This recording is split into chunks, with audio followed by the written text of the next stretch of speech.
Welcome to Afterlife Topics and Metaphysics, coming at you from a glorious hostel bedroom in Kiev, Ukraine, where I am getting a Cambridge English teaching certificate. It takes 3 months to get this done. You pay about one arm and one leg, and hopefully, if I pass this really difficult class, then I can do some part-time teaching as well as the work I normally do, so that I can kind of get back to a normal work rhythm as well. I used to have a day job back in Los Angeles, but I this year kind of gave all that up so I can travel and focus just on this kind of work, just on the writing and just on the afterlife stuff and all of that. But not having the day job has been kind of a strange experience, and I need to find a way just to kind of double both things up in a way, a little bit more efficiently, even if it involves sleeping a lot less, because I still need to be able to support myself better, and hopefully teaching will fill that gap a little bit without having to go back to Los Angeles and going back to that kind of crazy environment, crazy city. So that's my plan anyway. I may be ending up perhaps in Asia or someplace like Vietnam, possibly on a more long-term basis. So we'll see about that. We'll see where I end up and what direction this takes me. I may even do some teaching online as well, because that still allows you to stay mobile if you want to keep living a kind of mobile lifestyle like I do. So I don't know yet. I'm still making up my mind about that. But anyway, those are just some updates about what's going on in my life. And this video is it's called The Afterlife for Normal Blokes, and I think that this is an important idea that I came up with the other day, walking around thinking about all the stuff that I do and all the work that I do and everything people contribute on the Afterlife Topics forum, and kind of had a few conclusions that I wanted to share. And so before we jump into that, you are watching Afterlife Topics and Metaphysics, where we go into this kind of stuff. It's not everybody's cup of tea, but it's my cup of tea, and maybe it's yours as well. And if you're new around here, maybe this video will help put a few weird things into perspective to help you understand some of the stuff that we talk about here.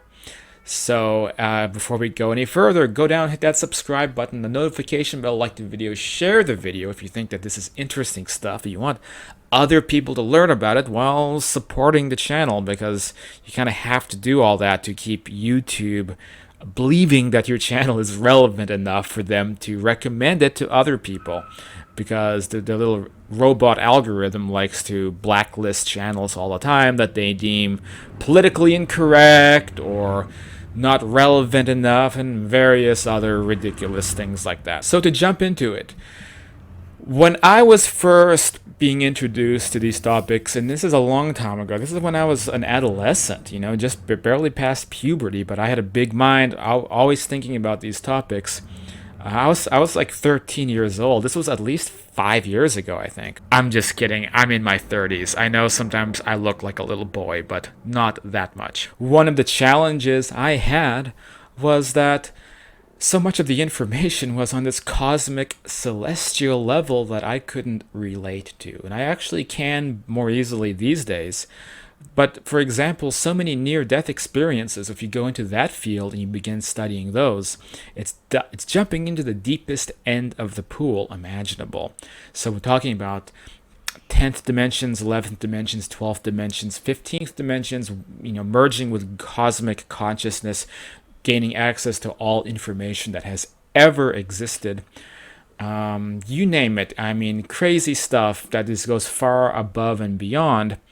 Stuff that a lot of us can really digest or think about. And then, unfortunately, this also scares a lot of people away from these esoteric topics, because it really can be just too much to deal with. The average bloke doesn't really have the processing power to think about becoming an omniscient, omnipotent, one with God entity, that merges with source consciousness and gains the power of the cosmos and becomes this galactic being. And I do think these kinds of things happen. I just think it happens to a tiny minority of the population, the so-called really, really old souls who incarnate on this planet and are connected deeply to the highest, most cosmic levels. And so when they when they have a heart attack or, go into cardiac arrest because they had a bad dentist giving them bad anesthesia or whatever it might be that induces an NDE, then immediately that's the level that they get pulled back into, because that is where their soul, I guess, was. Most people, when we have spiritual experiences, we find ourselves in this very kind of earth-like condition where we're still enjoying our hobbies and doing the things that we enjoy normally. We're still ourselves, and the environment is a more enhanced, more beautiful, a more pristine version of this world. And surely many scholars throughout history have gone out of their bodies and seen this place and reported it in religious books as being heaven. Whereas in reality, it's not heaven, it's just a higher dimensional version of this world with many of the same things intact, and people using our conscious preferences preserve the things we love, and maybe we do away with the things we don't love because it's a more mental, more fluid existence, but still a solid existence. And many of us, myself included, have been to these levels. And this is the afterlife for normal blokes, because not everybody is connected to these ultimate, supreme, high-level experiences. In fact, a lot of people, I'd say most people, kind of shut down when trying to process that much information this quickly. And they don't want anything to do with the subject. So one of the reasons that I really try to market this whole idea of kind of the astral domain or the parallel version of this world is because I know it's what people can process, what people can understand. I'll grab my book and illustrate what I mean. So this is my most recent book, which, by the way, if you like this stuff, grab a copy on Amazon, The Afterlife and Beyond. And on the back, we have the two worlds. So this is our planet, and just like we have a counterpart to our own bodies on these higher dimensional levels, the entire planet has a counterpart as well. And this is where we get glimpses of this while we sleep, while we dream.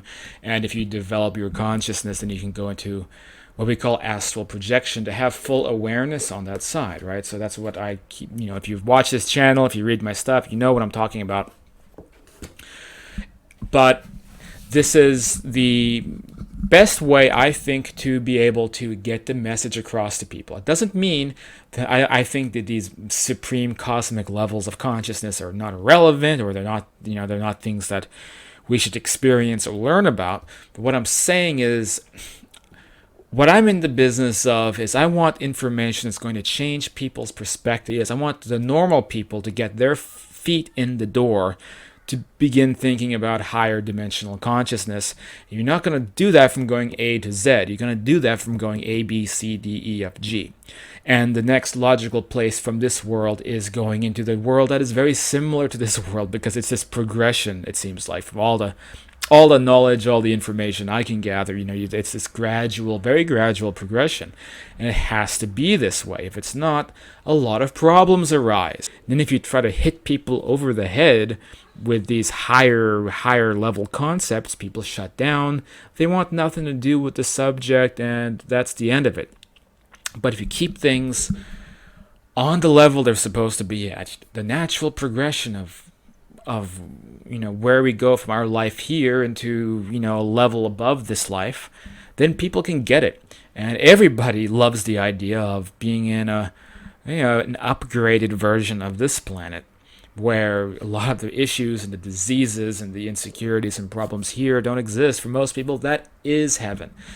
And as I always point out, as you develop your consciousness, your mind, and your perspectives in life, you find that there isn't one place that's better than the next, right? So the world we're in right now, maybe for the higher dimensional 15th level cosmic consciousness grand poobah, this could be their idea of paradise here in this crappy physical earth domain, because this is where they can be of the most service to other people and people who need it, as well as the fact that on these denser, tougher environments, this is where all the interesting art and music and film and television, all the stuff comes out of here, because we're in this state of conflict which creates all the creativity. And so this is a perfect environment for that. maybe the astral domains are also a perfect environment for that. And as grandiose and beautiful as some of these higher celestial realms may be, it may be missing some of that conflict that is necessary. So again, all this stuff about some things being better than the other thing, or this dimension, this realm, this galactic experience is more special than the kind of down-to-earth astral experience. All of that is nonsense. And in your quest to believe that you're spiritually enlightened, you have no ego, you're actually coming from a vantage point of ego. That's exactly what you're doing. If you're somebody who looks down on other people because their experiences were not as grandiose as yours were. So what we have to do if we want to change society and get these topics out into people's minds and help this really primitive civilization begin to evolve finally, then we need to begin at the beginning with how average blokes can relate to this information while trying to dispel the really ridiculous urban legends and superstitions along the way, like the one I talked about in the previous video about how spirit people can't see anything because they don't have eyeballs. Stuff like that. So that to me is the best strategy. It's what I'm going to keep working on while I'm here in this exhausting planet. So if you like this, then grab some of my books like The Afterlife and Beyond on Amazon. Head to afterlifetopics.com, or you become a patron if you want to get involved, have custom videos made to go behind the scenes for the guest interviews, be able to ask them questions and join the kind of VIP group for $30 and up patrons, all while knowing you're basically keeping this little operation going so I can keep working on this, keep expanding, keep getting more information out there while still being able to feed myself and maybe, heck, someday in the future be able to bring other people into this operation as well on a monetary basis, because we all need this ridiculous physical thing, note money, monetary system, whatever currency system. Some people call it the Babylonian money enslavement system. I don't think I disagree that much, but we all need this to be able to survive, unfortunately. And I honestly wish that wasn't the case. But any help in that area is always appreciated, despite how flawed that whole concept is. I guess I'm going on a tangent here, but I feel like going on tangents today. I'm feeling very wistful today. I keep thinking sometimes about, like, if I wasn't so spiritually connected, I think I'd start to become like one of those fatalistic, nihilistic types of people. Like, oh, nothing matters, man. It's all, we're all just on the conveyor belt, going to the slaughterhouse anyway, man. What does it matter? But, fortunately that's not the case, because, I've had so many spiritual experiences. I know that the universe is far from meaningless, but sometimes, I can understand why people feel this way. And, you have to sometimes pull yourself out of that and just keep on working, hopefully for the benefit of other people. But yeah, those are my thoughts. Anyway, I'm done ranting and rambling, and I hope you like this video, and I'll catch you guys on the next one.